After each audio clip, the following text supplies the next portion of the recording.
আসসালামু আলাইকুম। আজকের এই ভিডিওতে আপনাদেরকে দেখাতে যাচ্ছি টেক্সটাইলে কিভাবে কাপড় তৈরি করা হয় এই মেশিনের মাধ্যমে। আমরা অনেকেই এই মেশিনটা চিনি না। আজ হয়তো আপনারা এই মেশিনটি প্রথম দেখছেন, তো আপনারা আমার পাশে থাকবেন আর ভিডিওতে লাইক করবেন, কমেন্ট করবেন।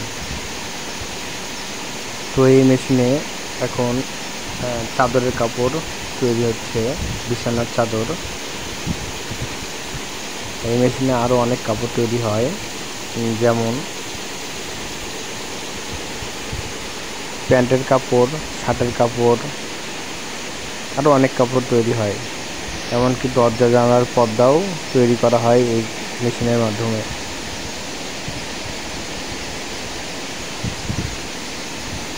এই মেশিনটির নাম হচ্ছে পিকানল অপটিম্যাক্স।